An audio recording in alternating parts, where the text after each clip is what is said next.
ఒక ఆయన పవన్ కళ్యాణ్ ఇట్లా ఇట్లా వెళ్తున్నాడు, చాలా పొగరన్నాడు ఎయిర్పోర్ట్లో. ఇట్లా పట్టుకున్న కేబీఆర్ పార్క్లో. ఎప్పుడు చూసావా అన్న? మొన్న ఎయిర్పోర్ట్లో వెళ్తున్నాను, గబగబా వెళ్ళిపోతున్నాడు ఇట్లా పవన్ కళ్యాణ్, ఎవరిని మాట్లాడలేదు అన్నాడు. నాకు దొరికాడు అనుకున్నాను, పట్టుకున్నా. కరెక్ట్, ఆయనకి పొగరే. ఎంత పొగరంటే ఆగర్భ శత్రు దేశం పాకిస్తాన్ గడ్డ మీద పడిపోయి వారు చిత్రహింసలు పెడుతూ అడిగిన ప్రశ్నలకు అవి నా దేశ రహస్యాలు, చెప్పనగాక చెప్పను అని చెప్పిన వింగ్ కమాండర్ అభినందన్ వర్తమాన్ మీస కట్టుకున్నంత పొగరుందని చెప్పా.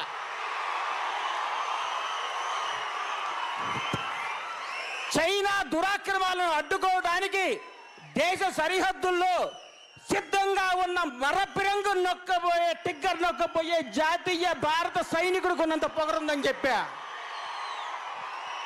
భారత మాత ముద్దు బిడ్డ మరాఠా యోధుడు ఛత్రపతి శివాజీ కత్తి భవనానికి ఉన్నంత పొగరుందని చెప్పా. రవి అస్తమించిన బ్రిటిష్ పతాకాన్ని కిందకు దింపి ఎర్రకోటపై ఎగురుతున్న భారత మూవన్నెల జెండాకున్నంత పొగరుందిరా అని అన్నా.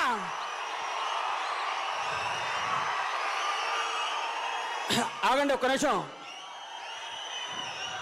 భారత రాజ్యాంగ పీఠికలో we the people of India అని భారత రత్న డాక్టర్ అంబేద్కర్ రాసిన చేతి రాతకున్నంత పొగరుందరా అని చెప్పా. నూనూగు మీసాల నూతన యుగంలో ఉరికొయ్యను ముద్దాడిన భగత్ సింగ్ దేశభక్తికి ఉన్నంత పొగరుందరా అని చెప్పా. త్రేతాయుగంలో పరశురాముడి గొడ్డల మనకున్నంత పొగరుందని చెప్పా. లంకా యుద్ధంలో రాముడు సంధించిన రామ బాణానికి ఉన్నంత పొగరుందని చెప్పా. ద్వాపరయుగంలో కృష్ణుడి వదల సుదర్శన చక్రానికి ఉన్నంత పొగరుందని చెప్పా. చూస్తే పరిగెత్తున్నాడు పట్టుకున్నా.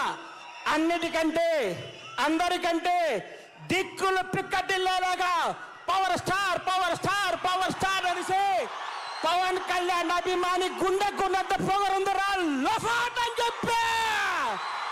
పవన్ కళ్యాణ్ దేవుడు అని చెప్పా. My name is Bandla Ganesh. My God is. నాకంటే మీకే బాగా తెలుసు. Thank you.